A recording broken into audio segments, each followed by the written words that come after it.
Insignificant though this bottle of compressed hydrogen gas looks, it marks the beginning of the world's largest and most powerful particle accelerator chain, culminating in CERN's spectacular Large Hadron Collider. Hydrogen atoms from this gas cylinder are fed at a precisely controlled rate into the source chamber of a linear accelerator, CERN's LINAC-2, where their electrons are stripped off to leave hydrogen nuclei. These are protons and have a positive charge, enabling them to be accelerated by an electric field. Their journey to eventually take part in ultra-high energy collisions similar to those following the Big Bang can now begin. This initial acceleration has caused LINAC-2 to be likened to the lumbering first stage of a huge rocket. By the time this packet of protons leaves LINAC-2, it'll be travelling at 1/3 the speed of light. It's about to enter the booster, stage 2 of the rocket if you will. In order to maximise the intensity of the beam, the packet is divided up into 4, one for each of the booster's rings. Straight acceleration is now impractical, and the booster is circular, 157 metres in circumference. In order to accelerate the packets, they are repeatedly circulated, and the electric field is now pulsed, in the same way that you push a child on a swing each time they reach a certain point. Magnets exert a force on the passing protons at right angles to their direction of motion, and so powerful electromagnets are used to bend the beam of protons round the circle. The booster accelerates the protons up to 91.6% of the speed of light and squeezes them closer together. Recombining the packet from the 4 rings, it's then flung on into the proton synchrotron, by analogy stage 3 of our rocket. Let's just follow 2 such proton packets. The proton synchrotron is 628 metres in circumference, and they circulate for 1.2 seconds, reaching over 99.9% of the velocity of light.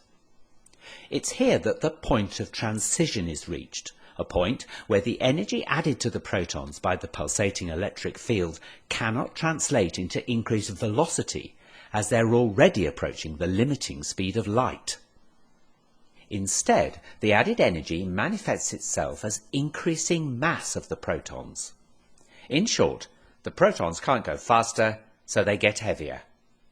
The microscopic kinetic energy of each proton is measured in units called electron volts, and now the energy of each proton has risen to 25 giga-electron volts, or GeV. The protons are now 25 times heavier than they are at rest. The packets of protons are now channeled into stage 4, the superproton synchrotron, a huge ring 7 kilometers in circumference, designed specifically to accept protons at this energy and increase it to 450 GeV. Soon, the packets of protons will be energized sufficiently to be launched into the orbit of the gigantic Large Hadron Collider, or LHC, which lies between the Jura Mountains and the Alps, and straddles both France and Switzerland. Lying deep underground, it has a circumference of 27 kilometers. There are 2 vacuum pipes within the LHC, containing proton beams travelling in opposite directions. Using ultra-sophisticated kickers to synchronize incoming packets with those already circulating, one vacuum pipe has injected into it protons which will circulate clockwise, and the other protons which will circulate anti-clockwise. The counter-rotating beams cross over in the 4 detector caverns, where they can be made to collide. The energy of the collision is double that of the individual opposing protons, and it's the debris from these collisions that is tracked in the detectors. For half an hour, the SPS injects protons. Finally, there are 2,808 packets.